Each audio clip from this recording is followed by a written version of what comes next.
하나님의 눈에는 하나님이 창조해 놓은 이 세상이 어떻게 보일 것 같습니까? 원래 이 꼬라지로 안 만들어 놨거든요. 하나님이 굉장히 총애하는 신하가 하나 있었어요. 아들처럼 여겼던 신하인데 이 최측근 그룹 천사장이 지가 하나님이 되겠다고 이 썩을 놈이 말이에요. 그래가지고 이게 나머지 내시들을 다 이끌고 반란을 일으켜버렸어요.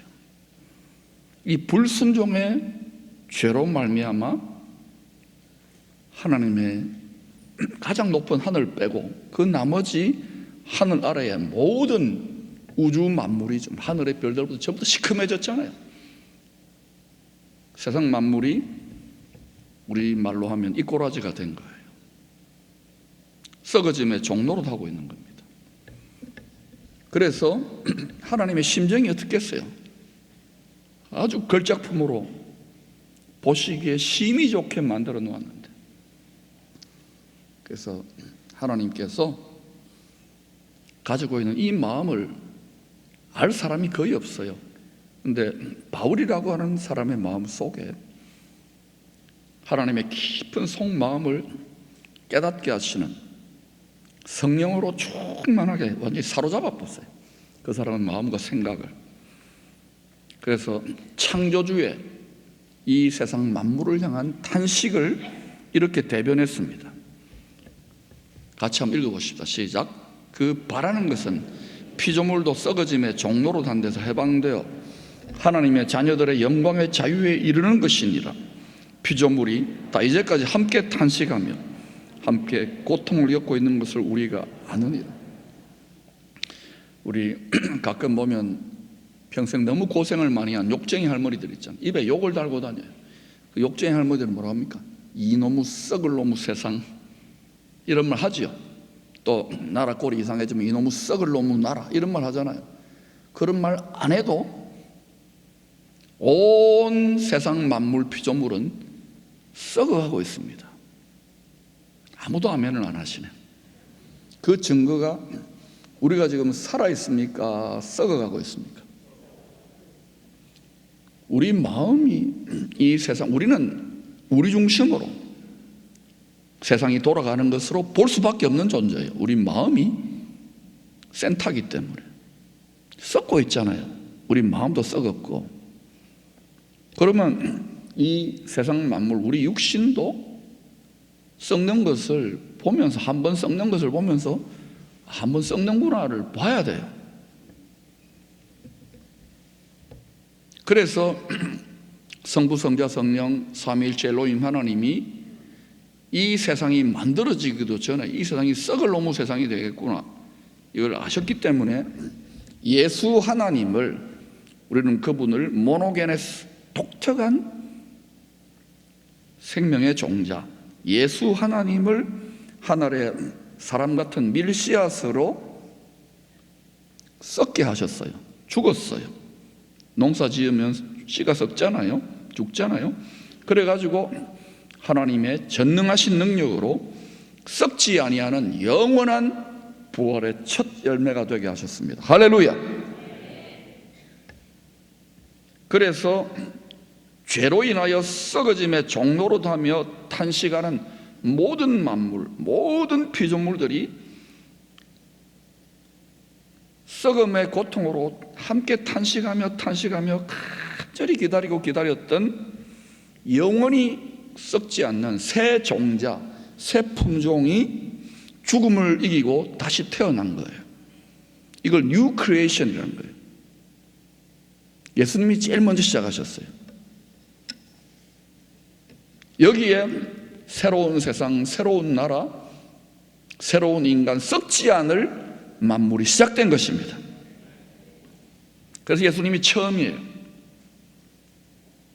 그래서 농부 하나님 아버지의 입장에서는 이 세상 만물 중에 가장 귀한 보물은 뭐냐? 우리는 예수를 믿어도 부귀영화에, 우리 교회에, 내 명예에, 돈벌이에, 내 건강에 여기에 몰두할 수밖에 없는 피조물입니다. 육신이 있기 때문에. 그런데 하나님 아버지의 입장, 농부의 입장에서는 가장 귀한 보물은 뭐냐면 영원히 썩지 않는 거룩한 씨가 되어주신, 죽으시고 부활하신 예수 그리스도가 가장 귀해요. 이게 보물이에요. 하나님의 입장에서는. 이 보물을 우리는 우리 마음의 밭에다가 값진 진주처럼 숨겨놓았잖아요. 그런데도 이게 보물인 줄을 몰라. 거의 대부분은 예수를 믿어도.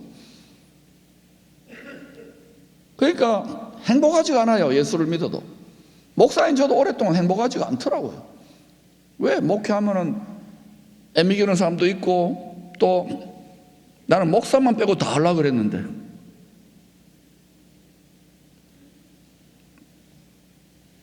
이게 보물인 줄을 목사지도 잘 몰라요. 학교에서 가르치는 분도 잘 몰라요. 한평생 예수를 믿어도 잘 모르는 분이 많아요. 이게 정말 주 예수보다도 귀한 것은 없네. 입으로만 노래하지 한 사람 모습을 보면 딴 거가 더 보물이에요. 강아지가 보물인 분도 있어요. 골프가 보물인 분도 있고, 자식이 보물인 분도 있고. 그러니 하나님의 입장에서는 참 이게 쉽지 않은 거예요. 하나님도 쉽지 않지만 이것을 깨달은 성도들도 참 쉽지 않은 거예요. 하나님 참 외롭겠죠. 요 마음을 깨달을 만한 자녀들이 그렇게 많지 않게 돼 있어요, 구조적으로. 그런데 이걸 깨달으면 이게 축복입니다. 그런데 고생입니다. 외로움입니다. 그러니까 깨닫지 마세요 라고 말하면 안 되겠죠. 믿음은 썩어질 육신 질그릇에 마음 밭에다, 이게 화분입니다. 이 썩어질 질그릇 화분 안에 마음이라는 밭이 있어요. 여기에다가 가장 귀한 보물인 썩지 않는 예수 말씀 씨앗, 영생 말씀 씨앗을 심은 거예요. 이게 믿음입니다. 그 믿음으로 구원받는다. 구원은 열매예요, 열매. 심으면 열매를 맺잖아요. 믿으면 구원받는다. 틀린 말이 아니에요. 그런데 예수 말씀 씨앗을 심은 다음에 이게 새들이 날아오거나 병충해가 달라붙어 가지고 열매 맺지 못하도록 방해하고 씨를 빼가는 경우가 있을까 없을까요? 그럼 어떻게 돼요? 열매를 맺지 못하겠네요? 믿음 씨앗이 죽어버리겠네요? 그럼 그 결과가 어떻게 될 것 같아요? 이거 가지고 뭐 신학 논쟁이 뭐 2000년 동안 많습니다만, 농사 짓는 걸 보면 간단하네요, 원리가. 근데 인생은요, 사람은 가능하면 고생을 덜하고 천당 가기를 원하고, 고생을 덜하고 열매 많이 맺기를 원하는 쪽으로 움직이게 돼 있어요. 믿는 방식도, 신학도 심지어. 그 귀한 보물인 썩지 않는 예수 말씀 씨를 심었으면 그다음부터는 정성껏 빼앗기지 않도록 지키고, 값진 진주처럼 물 주고, 말씀에 비료 주고, 성령의 복된 장마비도 한 번씩 맞게 해가지고 썩지 않도록 해가지고 점점 자라나서 열매를 많이 맺어야 돼. 열매 맺지 않는 가지는 잘라가지고 불에 태워버린다 그러잖아요. 농사 짓는 분들 다 그렇게 합니다. 그 믿음은 많은 열매를 맺는, 썩지 않는 많은 열매를 맺는 농사일이에요. 근데 여기에 내 화분 하나 잘 관리해가지고 성령의 열매 맺는 좋은 성품, 주님을 닮은 성품 맺는 이 정도 믿음도 필요하죠. 그것도 힘들어요. 성깔 나오잖아요. 우리 한 성깔 하잖아요. 아, 내만 괜히 이런 이야기를 했네. 저는 목사한테도 한 번씩 막 열받으면 욱. 저는 안 그래요. 얼마나 착한데요. 온유하고 겸손하고 따뜻한데요. 그분만 복 받으세요. 그런데 이게 이제 깨달았고 보니까 이 썩어가는 세상에 화분을, 질그릇 화분에다 또 그 마음의 밭이 있죠. 거기다 씨앗을 심는 거예요. 말씀 씨앗을 뿌려주는 거예요. 그런데 뿌려보면은 대부분은 길가밭이라 새들한테 다 뺏겨버립니다. 그다음에 돌짝밭 조금 핍박이 오고 시험이 오고 코로나 때문에 다 떠나잖아요. 그다음에 이제 어때요? 가시떨기, 돈벌이, 세상에 출세해야 되는데 부러워하고 그 염려 때문에 말씀의 영생의 씨앗이 자라나지를 못해요. 딱 목이 쫄려 이러고 있어요. 이러는 성도들이 전 세계에 서다합니다. 그런데 이제 요거를 딱 뛰어넘으면은 좋은 마음밭이기 때문에 그 말씀의 창조의 능력이, 썩지 않는 능력이 30배, 30%지요? 60배, 100배. 여러 어디까지 가고 싶어요? 전부 다 그래 말해요. 그런데 대충 보면 훨씬 더 돌짝밭이 많고요. 심지어는 길가도 있고 빼앗겨버린, 그리고 무엇도 있을까요? 대부분은 가시떨기입니다. 우리 막 무엇을 먹을까, 무엇을 장사가 안 됩니다. 목사님 몸이 아픕니다. 내가 앞으로 출세를 해야 되는데 진로를 자식들 키우고 다 거기에 마음 뺏기는 분들이 많아요. 그래서 우리 마음밭을 정확하게 들여다봐야 돼요. 100배까지 나아가는 마음밭은 소수예요, 소수. 근데 저는 축복합니다. 100배, 따라 100배. 그러려면 날마다 밭갈이를 해야 돼요. 마음을, 더러운 마음, 음란한 마음, 악한 마음, 미워하는 마음, 이걸 날마다 뽑아내야 돼요. 한 번씩 막 마음에 있는 것들이 막 튀어나오잖아요. 저 썩을 놈, 안 그래도 썩습니다. 그런 말 안 해도 알아서 썩으니까 그런 말 하지 말고 다 뽑아내. 그 잡초입니다. 쓴뿌리입니다. 뽑아내기를 축복합니다. 그러지 않으면 열심히 빌고 뭐 비나이다 해도요, 하나님이 바보예요. 딱 능력을 락을 시켜놔요. 하나님이 무능해 보이지요? 하나님이 인색해 보이지요? 하나님이 쫀쫀해 보이지요? 하나님은 속지 않아요. 그러니까 여러분, 우리도 주님을 닮은 성령의 열매를 맺죠. 많은 열매를 좀 화분을 만들어요. 어떤 화분은 잘 자라나면 어때요? 일본에다 심든지 북한에다 심든지 중앙아시아에 심든지 그렇게 할 수도 있습니다. 그러니까 여러분 고민 많이 하세요. 너무 잘 자라나면 곤란해요. 편하게 살고 싶잖아요. 우리는 성령의 권능을 덧입은 제자들이 말을 뿌렸어요. 자기 말이 아닙니다. 예수의 영이 막 이들의 마음과 생각을 사로잡고 자기도 모르게 얼떨결에 말을 뿌려버린 말씨를 뿌려버렸어요. 우리 한국말이 기가 막혀요. 뭐라고 씨부리 쌌노? 우리는 좀 쓸데없는 말을 씨부립니다. 얼마나 많은 씨를 뿌린, 그 뿌린 대로 자라나요. 그러니까 뭐 썩을 놈, 뭐 나쁜 놈, 미운 놈 이러면 그거 다 자기가 먹습니다. 그러니까 좋은 말만 뿌리세요. 썩을 놈이라도 저놈도 사람 만들어주세요. 뭐 속 뒤집어도 주님 축복해 주세요. 하나님 말씀대로 해보세요. 그러면 이 사람은 아주 하늘에 썩지 않는 나라에 영광스러울 거예요. 이 세상에서는 바보 빙신같이 느껴질지 몰라요. 죽기 반기같이 보일지 모르지만 그렇지 않아요. 하늘의 관점에서는. 그리고 그걸 빙그레 깨닫고 미소 짓게 되는 거예요. 그렇지 않고 예수를 믿어도 이러면요, 헛된 영광을 위해, 썩을 영광을 위해 다투게 되는 거예요. 이걸 뿌렸어요. 자기 말이 아니죠. 영생의 말씀 씨앗, 썩지 않는 말씀 씨앗을 딱 뿌렸는데 하필 그때 유월절 또 무교절, 초실절, 오순절, 종교절기가 딱 있으니까 디아스포라 흩어졌던 유대인들이 와 모였던 거예요. 그리고 그 중에 좋은 마음밭을, 빈 그릇을 예비한 그릇들을 딱 갖다 대니까 그 사도들이 뿌렸던 말씀 씨앗을 딱 그 마음밭에 심어버린 거예요. 그게 처음에 한 3,000명 정도 됐어요. 3,000개의 화분이 만들어진 거예요. 그들이 모여있는 곡식 창고, 최초의 알곡 곡식 창고가, 화분들이 모여있는 그 창고가 초대교회 예루살렘 교회입니다. 이 최초로 하나님이 직접 세우신 곡식 창고에 보관 중인 성도들은 앞으로 세상 모든 민족과 모든 만민들의 마음의 밭에 뿌려져야 할 말씀으로 충만했던 특수한 알곡들이에요. 죽정이들이 아닙니다. 그래서인지 농부 하나님 아버지께서 이 최초의 알곡 창고에 있는 알곡들은 특별 관리에 들어갔어요. 스페셜 케어. 사도행전 2장 41절 이하와 4장 23절 이하를 보면 온 세상에 심어질, 온 세상에 뿌려질 알곡 성도들의 마음의 눈을 지혜와 계시의 성령이 활짝 열어줘 버린 거예요. 그래서 대부분 어때요?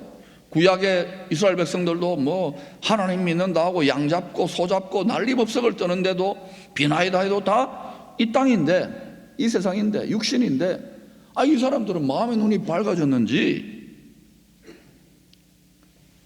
하늘에 환하게 자리 잡고 있는 하나님의 나라, 하늘나라, 거기에 계시는 예수 그리스도와 하나님 아버지를 눈으로 보듯이 영안이죠. 마음의 눈이 밝아져 그걸 보는 거예요. 그걸 바라보는 거예요. 그러니까 비디오를 보듯이, 유튜브를 보듯이 거기에 빠지게 사람은 바라보는 대로 생각하고 살거든요. 그래서 이야, 이거 내가 그동안 뭐 디아스포라로 이래저래 살아왔는데 이 보니까 돈벌이하고 자식 키우고 고생했는데 이거 아니구나. 이 썩을 양식만을 위해 사는 게 아니구나. 하나님께 맡기자. 그러고는 그 중에 전부 다는 아니겠죠. 그 중에 많은 사람들이 자기 재산과 소유를 다 팔아서 필요한 사람들 나눠주는 거예요. 자기를 쌓지 않고 나눠주고, 그 다음에 사도들이 또 거기 열심히 있는 사람 복음 전파하니까 이거 쓰시라고. 이거요, 요즘 이런 교회가 어디 있어요? 이런 데 없어요. 전부 다 예수 믿는 사람들도 예수 믿어가지고 돈벌이하고 예수 믿어가지고 자기 높아지려고 하는 분들이 많은 시대가 점점 되어가고 있어요. 전 세계 한 27억 30억 조금 못 되는데 희한한 거예요. 이게 기적이에요. 기적.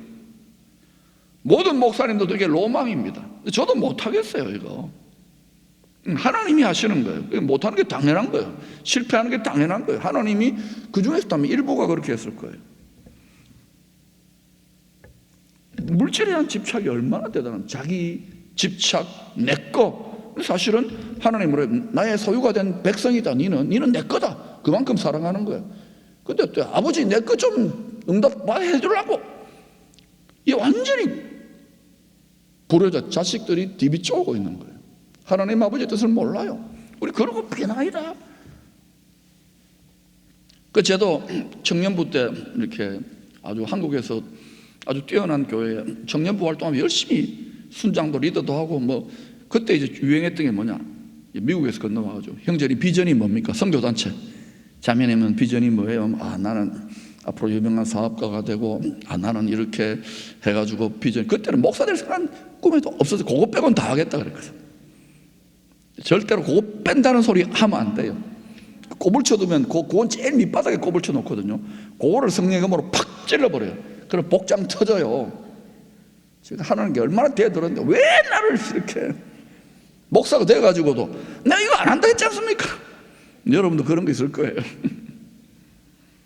그래가지고 어디까지 했어요?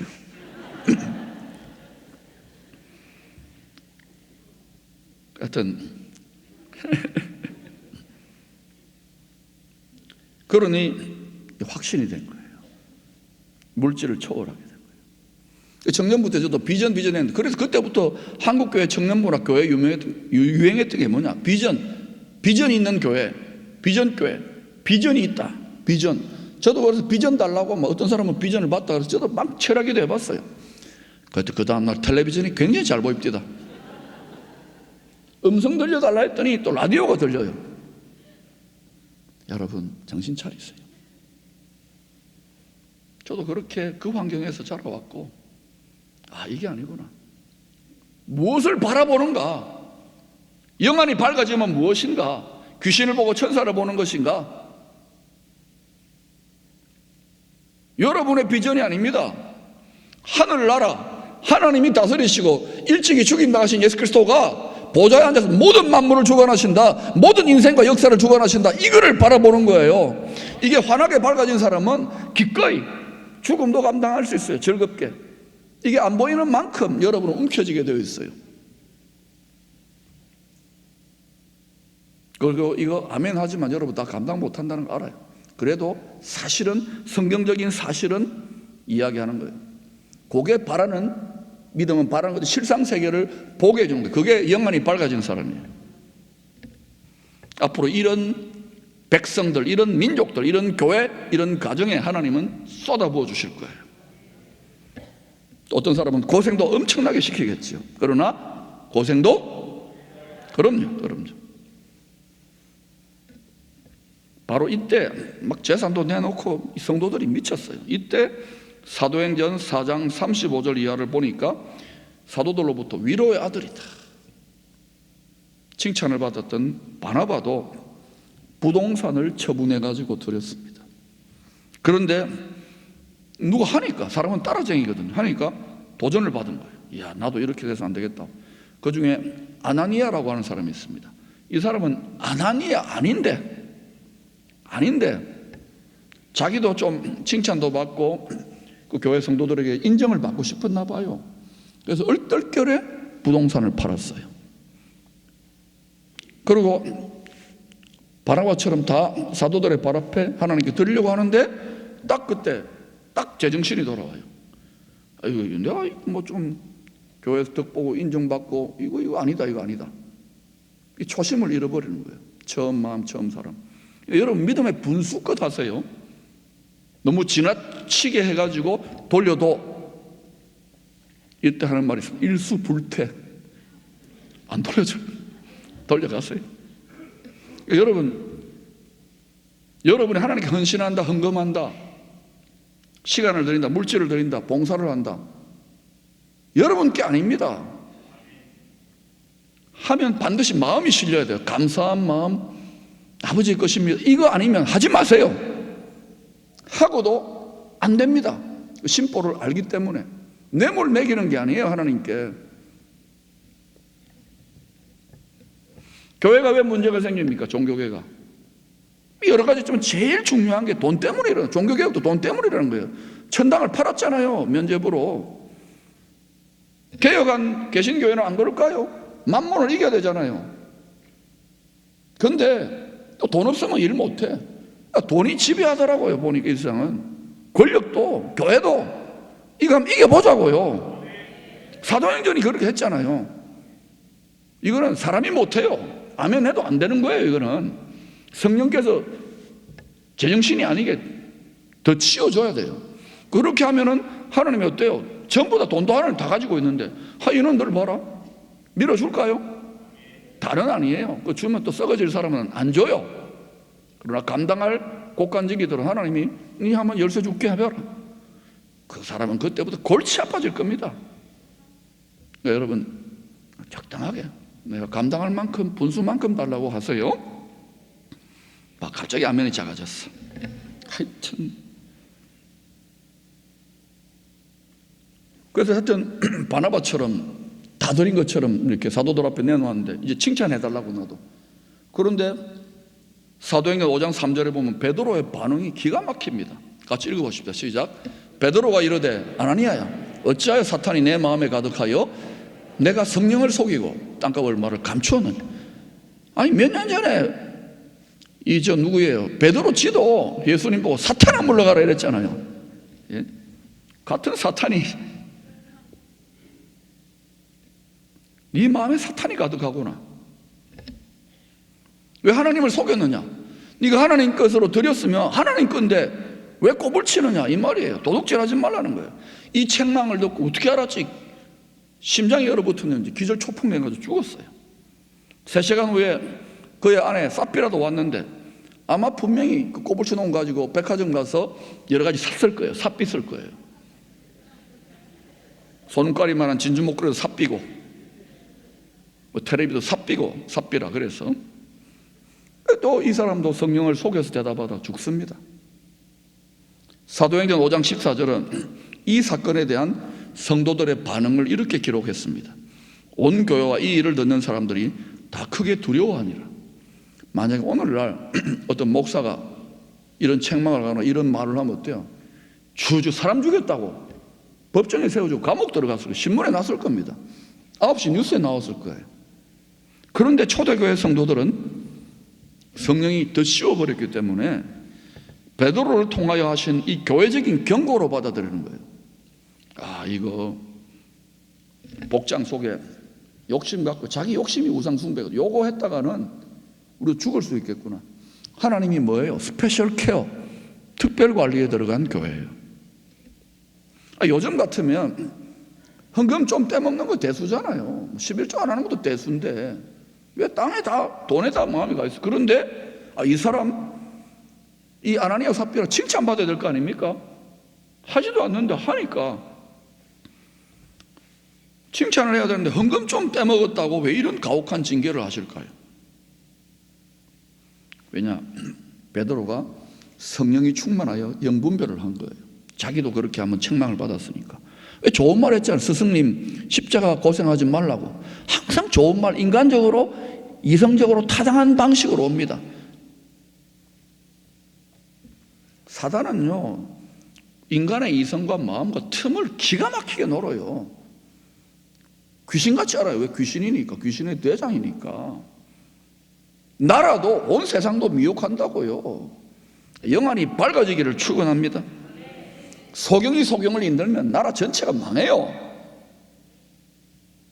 가정 전체도 마찬가지, 교회도 마찬가지예요. 이놈이 얼마나 머리가 좋은 놈인데. 근데 간단해요. 그 머리 좋은 거 이기려면 미련하게 살면 돼요. 십자가가 미련하게 보이잖아요. 십자가가 어리석게 보이잖아요. 그건 하나님이 그렇게 세상 사람들 보기에 미련한 십자가의 지혜를, 무능하게 보이는 그 십자가의 능력을 숨겨놓은 거예요. 그게 진짜 요나의 표적이고 참된 기적이고 참된 표적이에요. 뭐 병 고치고 뭐 이거는 본질 이상 자꾸 세상의 가짜 표적으로 흘러, 썩어질 표적으로 흐른다고요. 너무 그쪽으로 너무 가지 말란 말입니다. 그러면 복음이, 예수 십자가 복음이 천박해져요.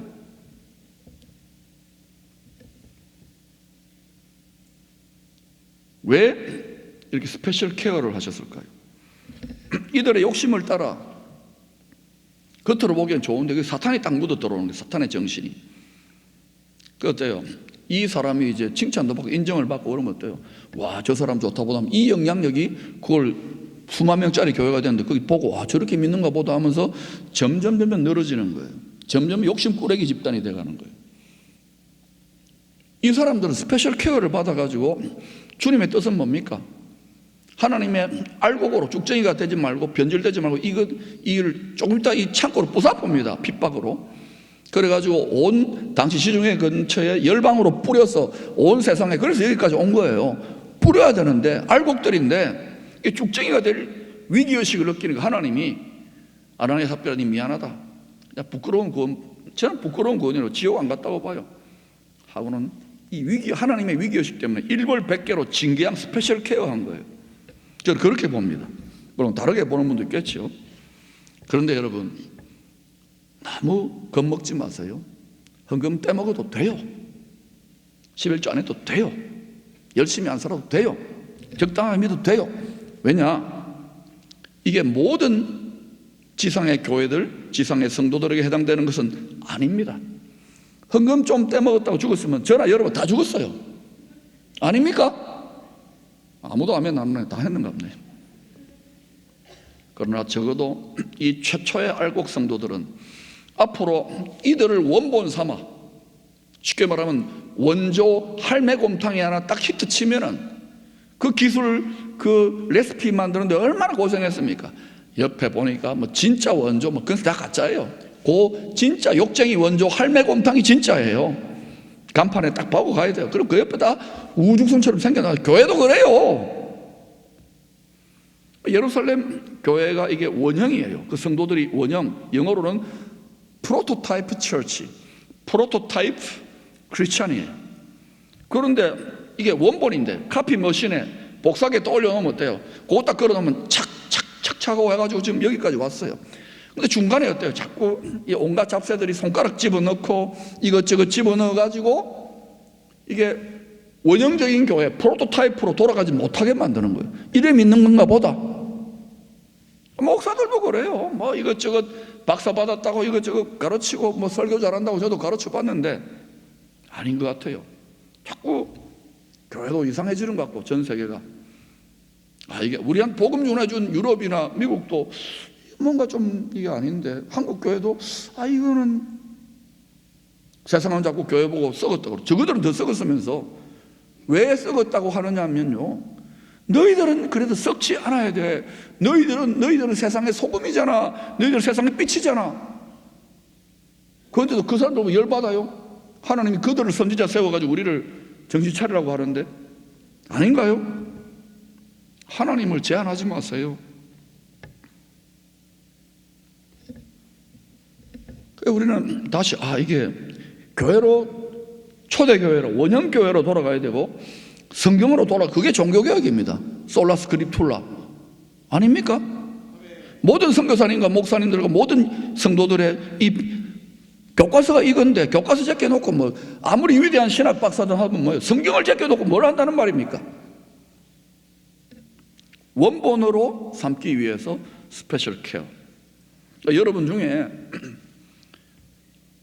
하나님이 내만 이렇게 고생하고 나는 열심히 이제 하는데 나보다 엉터리 믿는 것들을 내버려두고 죄짓고 딴짓 하는데 피둥피둥 살이 찌고 더 잘되고 자식도 잘되고 건강하고 나만 이렇게 하나님 힘들게 외롭게 고생하고 막 고통스럽게 하고 때로는 막 다치고 아프고 돈도 막 잃어버리고 하나님 살았습니까? 죽었습니까? 나를 버렸습니까? 여러분 속에 이런 분들이 있죠. 하나님이 틀렸다고 생각되는 분들. 죄송하지만 그분들은요, 제가 볼 때 예루살렘 교회나 예루살렘 성도들처럼 스페셜 케어를 받고 있어요. 원본 성도, 프로토타이프 성도. 왜냐? 네가 네 분야에, 네 경제 분야에, 네가 네 정부 분야에, 네가 네 법조 분야에, 네가 그 교회 분야에, 네가 그 의료 분야에, 거기에 프로토타입이 되라고. 그런데 이런 것 겪을 때 처음엔 뜻을 몰랐을 때 그랬대요. 오해를 하는 거예요. 아버지라 하면서 자식들을 이렇게 힘들게 하고 하나님이 틀렸어. 픽! 어린 자식들이에요. 그러니까 팔복까지 못 나가는 거예요. 예수를 위하여, 하나님 아버지를 위하여, 그 복음을 위하여 핍박을 받고 박해를 받고 기뻐하고 즐거워라. 이런 사람들 거의 씨가 말라갑니다. 요즘 특히 이렇게 좀 잘 살게 되는 나라에서 예수 믿는 사람들은. 이거 자꾸 지금 외쳐보는데 물론 다 못한다는 거 알아요. 일보기도 힘든데 그래도 팔보기까지 가보면 이 사람은 하늘의 상이 주님이 말했잖아요. 우리가 믿는 하나님이 어마어마하게 크다는 거예요. 근데 그것도 내가 하고 싶어 되는 게 아니에요. 택함을 받고 그 은혜가 임해야 되는 거예요. 이건 뭐 가르친다고 머리로는 다 깨달아지지. 지금 입으로 아멘은 되지요. 한번 당해봐요. 성깔 올라와요. 지가 경험해보니까 하는 말이에요. 목사라도 소용없어요. 박사라도 소용없어요. 교수라도 소용없어요. 선교사 소용없어요. 그게 우리의 밑바닥입니다. 우리의 복장입니다. 우리의 뱃속 깊은 곳이에요. 요거까지도 찔러버릴 때 이 사람은 점점 자유해집니다. 그걸 하나님은 기쁘게 받았어요. 그래서 때로는 스페셜 케어하는 성도 교회는요, 이걸 하나님 아버지가 네 힘든 거 알아. 조금만 더 참아. 근데 이걸 못 참아요. 우리는 미치고 환장할 것 같지요. 코로나도 사라져야 되는데. 그러니 초대교회 성도들 보세요. 이 시험이 끝이 없습니다. 밖으로는 핍박한다, 죽인다, 감옥 가둔다.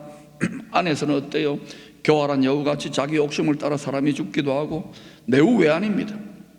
하나님 이 시험을 통하여 강한 품종으로, 살아남을 수 있는 품종으로 단련하는 거. 왜? 전 세계에 뿌려야 되거든요. 밭에다가. 우리나라 옛날에 보면 가난했을 때 통일벼, 그 종묘 국가 농토진흥원인 거기서 얼마나 박사님들이 연구해가지고 이거 병충해에 강하고 이거 수확량이 많다. 그거와 똑같아요. 저는 우리도 좀 이렇게 좀 스페셜 케어 해주세요. 이렇게 기도하고 싶은데 그러면 시험이 더 많아질 것 같아. 안팎으로. 여러분, 그래서 제가 하나님 우리도 스페셜 케어 해줬으니까 사람 죽을 수도 있어요. 그래서 아이고 하나님 적당히 알아서 해주있어. 하나님이 다 알아서 하십니다. 그러나 여러분이 지금까지 예수 믿으면서 이런 많은 시험, 누가 그럽디다 산전, 수전, 공중전, 수중전, 지하전, 지상전 축복합니다. 프로토타이프, 원조 할매곰탕 그 집안의 성도기 때문에 그래요. 그런데 이걸 모르고 인상 쓰고 다니지 마십시다. 이렇게 강해지니까, 이렇게 품종이 개량이 되니까 시험을 통하여 사도행전 5장 42절에 그 초대교회 성도들 같이 읽어보십시오. 시작. 그들이 날마다 성전에 있든지 집에 있든지 예수는 그리스도라고 가르치기와 전도하기를 그치지 아니하니라. 우리는 어때요? 날마다 집에 있든지 텔레비를 보고, 날마다 교회에 있으면 커피 마시고, 누구누구 이렇게 혹시 디스하고, 날마다 또 강아지 키우고, 날마다 오늘은 뭐 먹을까 그러고. 알아요. 지금은 2000년 전이 아니고 시대가 달라졌는데요. 목사님, 이런 구닥다리 종교적인 책 이야기하지 말라고 이야기할 거예요. 그렇게 하고 싶을 거예요. 하세요. 근데 이게 그래도 우리가 표준을 삼아야 되는 프로토타입입니다. 우리가 지금 얼마나 엉터리예요. 아닌가요? 사도행전 6장은 교회의 머리가 되시는 주님께서 또 다른 시험을 또 출제하세요. 참 하나님 미워 죽겠어요. 또 시험을 해요. 이 정도 믿으면 얼마나 잘 믿습니까? 날마다 전도하고 복음 전하고 그러는데, 가르치고 그러는데 초대교회 성도를 또 훈련하시는 거예요. 하나님 참 미워요. 하나님 사장님 나빠요. 하나님 나빠요. 나쁜 것 같아요. 교회가 계속 성령의 능력을 덧입어 많은 시험을 이기고 계속 부흥을 하는데, 이번에는 또 교회 안에 헬라파 유대인들, 그 디아스포라로 흩어져 가지고 하나님의 섭리 속에 이 헬라파 디아스포라 유대인들하고 또 본토백이, 우리로 보면 포항 본토백이 있잖아요. 거기에 뿌리를 내린 이 그 히브리파 유대인들 간에 이 갈등이 표출됐는데, 그 두 그룹 속에 과부들이, 가난한 사람들의 대표 아닙니까? 요즘은 팔자가 더 좋다는 말도 있는데, 이분들이 계속 소외를 받는 거예요. 구제를 받는데, 이렇게 특별 구제 연금 같은 한데 우리는 왜 안 주노? 우리 외국에서 왔다고 우리를 무시하는 거야? 이런 말이 당연히 일어나야 되겠죠. 그래 싸움이 벌어지고 다투게 된 거예요. 근데 이때가 언제냐? 교회가 성령의 권능으로 개척되고 막 복음 전하고 시험을 이기고 막 불같이 전진하고 있는데, 약 5년쯤 지났을 때입니다. 수만 명짜리 교회가 된 거예요. 이때 어때요? 제정신이 돌아오기 시작한 거예요. 그래서 성령에 더 씌워져 가지고 예수 정신으로 나가야 되는데 제정신이 돌아와요.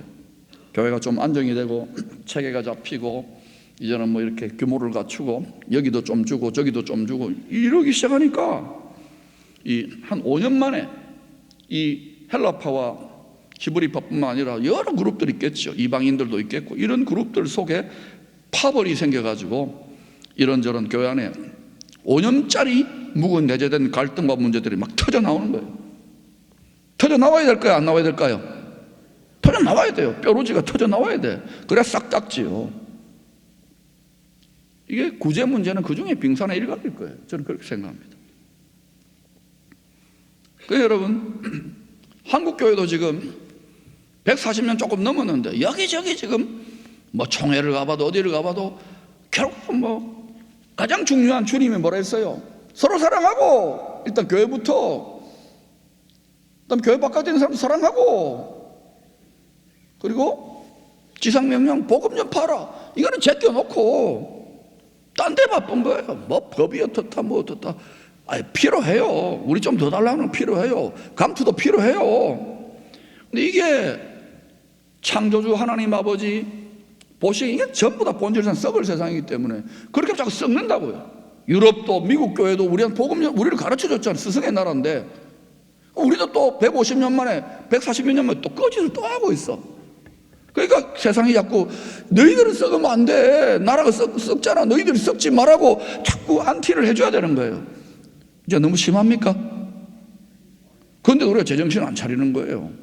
편하게 믿고 싶은 것이, 편하게 즐기고 싶고, 적당하게 하고 출세하고 싶고, 적당하게 하고 인기와 명예와 감투, 이게 우리 구조입니다. 구조. 고생 싫어해요. 선교사들은 찌끄레기들이에요. 복음 전하는 사람 절대 하면 안 돼. 우리도 어때요? 자녀들이 혹시라도 그거 할까봐 막 심장이 두근두근 하잖아요. 그건 안 하게 돼 있어요.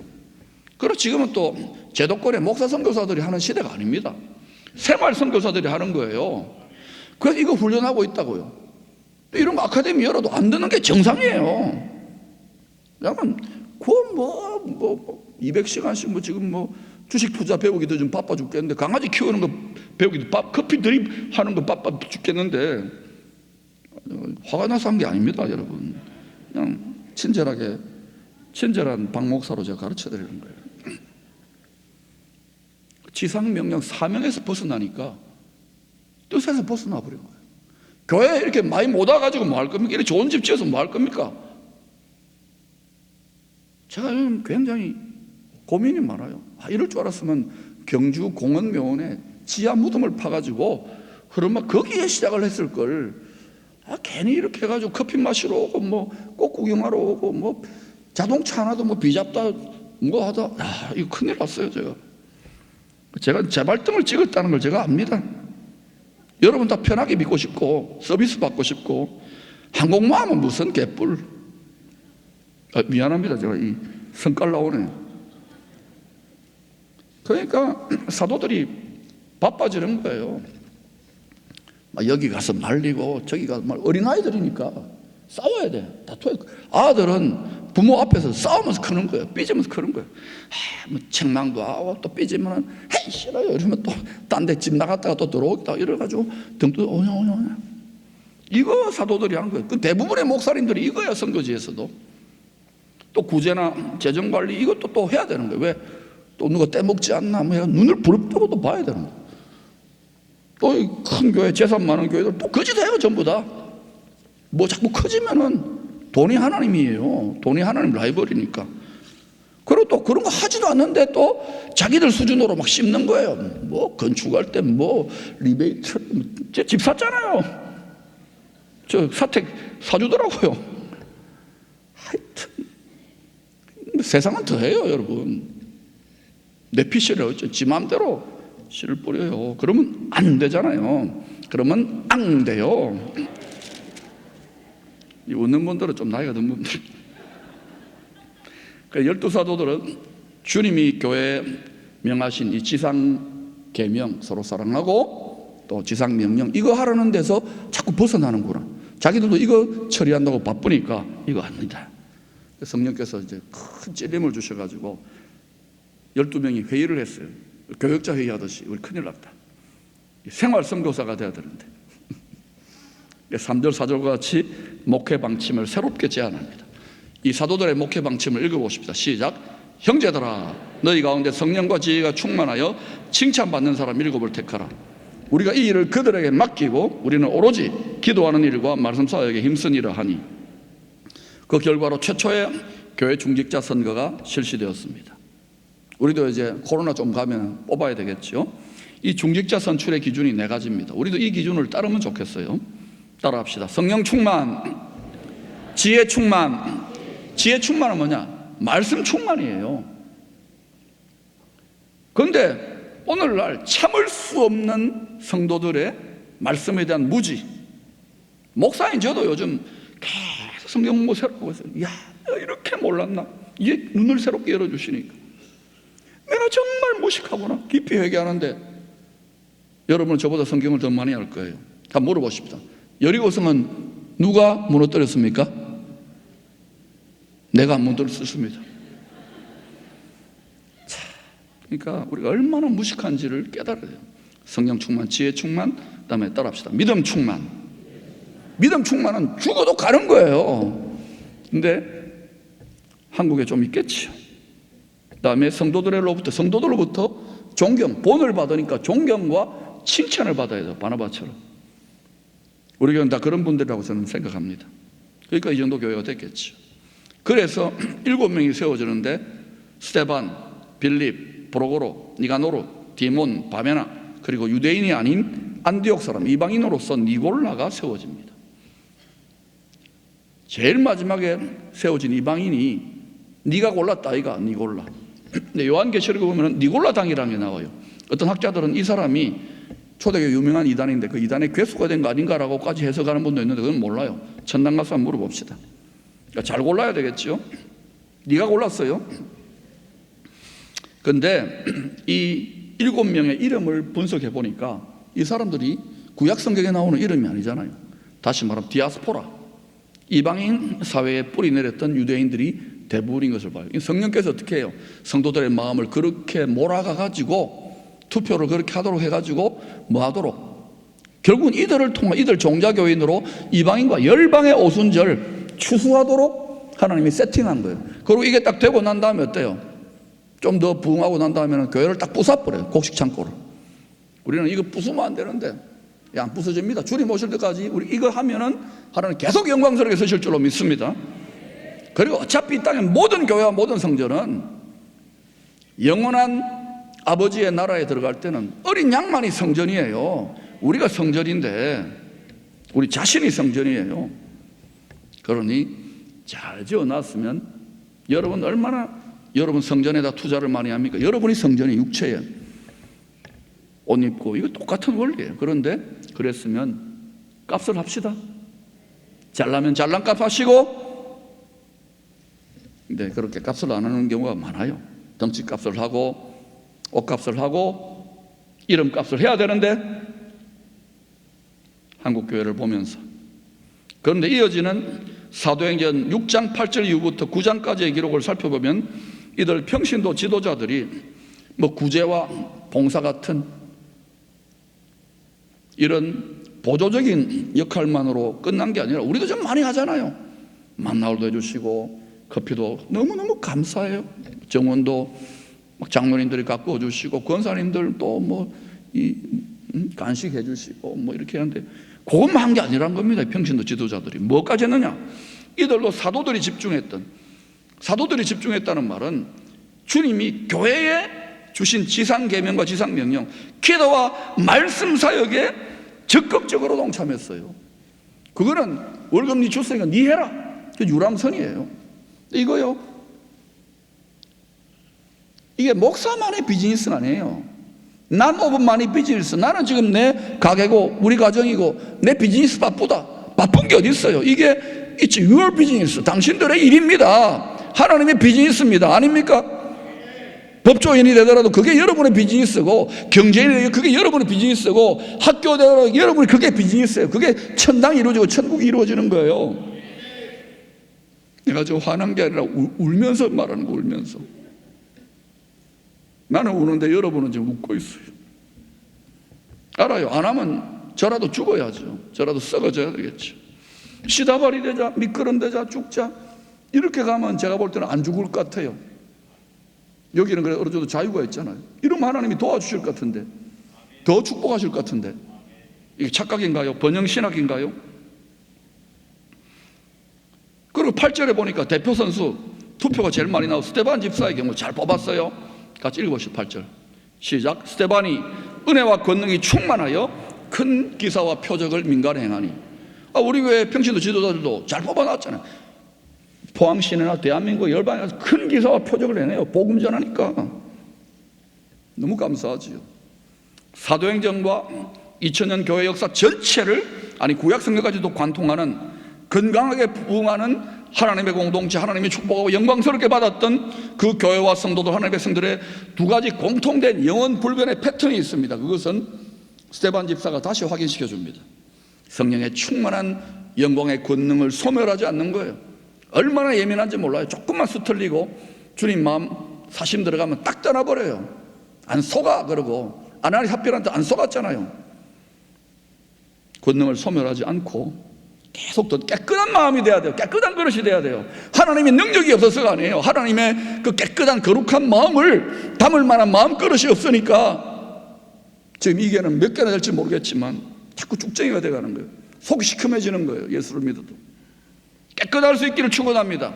특별히 남성들이 깨끗해지기를 바랍니다. 사업하다가 안 되면은 아이고 안 되면 뭐 그래도 한번 해본다고 계속 해보세요. 그리고 도우세요. 그런 분들을. 안 그러면 돈벌이하고 살라는데 한꺼번에 안 되겠죠. 세상은 자꾸 썩어가요. 시커매져가요. 그러면은 보라, 캄캄함이 땅을 덮을 것이고 어둠이 만민을 가리우는 나라가 되기를 원합니까? 그런 사회가 되기를 원합니까? 우리는 그렇게 죽었다 천당 갔다 치고 여러분의 자녀들은 그런 시대에 살게 될 것인데, 그래도 이것이 목사의 비즈니스입니까? It's your business. 그리고 그 권능을 소멸하지 않고 계속해 그 능력을 덧입어 담대히 복음을 전파했습니다. 하나님이 그 능력으로 여러분 사업을 잘되게 하고 여러분의 자식을 출세시키더라도 유명해지더라도 그걸로 복음을 전한다고요. 복음의 말씀을 썩지 않는 영생의 말씀 씨앗을 뿌린다고요. 제가 이제 깨달았기 때문에 울면서 지금 외치는 거예요. 왜 나를 재수 없게 안 하겠다고는 목사를 시켜가지고 30년 40년 이렇게 이거 안 하면은 여러분 이런 목사나 선교사들만이 하는 일이 아닙니다. 평신 지도자들 당연히 해야 돼요. 그런데 죄송합니다. 목사 지가 안 하는데 선교사 지가 안 하는데 예수 믿고 대접받아야 되겠구나. 대접 없습니다. 저 대접하지 마세요. 또 안 하기만 해봐라. 너는 걸어다니라. 또 차 안 사주기만 해보세요. 시대가 다르다면서. 그러나 이런 말이라도 이렇게 해볼게요. 성도들도 마찬가지예요. 보면서 입만 나불나불 거려가지고 되겠습니까? 말은 잘한다. 쟤 얼마나 말 잘합니까? 부모가, 지도자들이 입만 나불나불 거리니까 다 썩어가는데, 적어도 대한민국은 열방을 축복해야 될 거 아닙니까? 이 도시가 그렇게 되기를 축원합니다. 미끄럼 되십시오. 그러나 2000년 역사를 보면 라오디게아처럼 갈수록 교회들이요 미지근해집니다. 종교 지도자들도 주님 맡기신 사명을 망각해버립니다. 우선 잘 먹고 잘 살자. 깊은 잠이 들 눈꺼풀이 내려오니까. 그리고 예수를 믿어도 땅에 전부 다 꽂혀 있어요. 헛된 영광에 꽂혀 있어요. 그리고 하늘의 영광에 고생하는 건 씨가 말라가요. 오히려 저 선교지나 북한이나 힘든 데나 있지. 다 나가보면 전부 다 복장에는 딴 게 들어있는 거예요. 저보고 하는 말, 저보고 하는 말. 아무런 대가지불도 하지 않으면서 숟가락 하나도 얹지 않으면서 부흥을 원합니다. 나라가 이 꼴이다, 교회가 이 꼴이다, 병원이 이 꼴이다, 사업 회사가 이 꼴이다. 이런 안 하면서 돈벌이만 더 하려고 그러고, 복음을 전하기 위한 성령의 권능을 덧입기 위해서 기도하지 않습니다. 기도 많이 하지만은 무엇을 위해 기도합니까? 무엇을 위한 능력입니까? 무엇을 위한 은사입니까? 기도의 출발점 자체가 틀려먹은 거예요. 하늘에서 이루어진 뜻이 이 땅에 이루어지는 능력을 덧입기 위한 기도가 되어야, 그래야 응답이 착착 되지요. 무엇이든지 원하면 그때부터 이루어지지 않을 겁니까? 우리가 아버지 속을 얼마나 썩였는지, 불효자인지 이제 철듭시다. 저도 내일 모레가 30인데 이제 철들었어요. 조금 들어가요. 아니 계속 철들어가야 되겠죠. 아버지의 생각과 자식의 생각은 하늘과 땅처럼 달라요. 나이 들었다 그런 게 어디 있어요. 하나님 나라 영원히 사는데 우리는 지금 영원히 이래. 영원히 영원한 영광을 위해 내가 왜 이러는지 모르겠어요. 이 시대를 보면서 너무 아픈 마음이 있어가지고 여러분이 감당 못한다는 것도 알아요. 그래도 한 푼이라도 더 돈만이 아니고 하늘의 영광을 벌어봤으면 좋겠어요. 그리하면 하나님이 여러분이 자식인데 버리겠습니까? 아버지가 시험할 필요도 없어요. 너무 잘하니까. 그리고 우리나라는 지금 재수가 붙었는지 다행히 축복인지 몰라도 순교하는 교회가 시대는 아닙니다. 여기는 열방까지 빌라델비아 교회처럼 많은 나라들의 숨구멍을 열어주는 민족과 교회와 나라가 될 줄로 믿습니다. 그렇게 되게 되어 있어요. 저는 그렇게 확신합니다. 우기세요. 우겨. 목소리 큰 놈이 이기니까. 그럼 진짜 그런가 하고 따라옵니다. 틀릴 수도 있어요. 그러나 우겨봅시다. 나라 잘 된다고 하는데 꼭 못 될 거 있습니까? 아멘.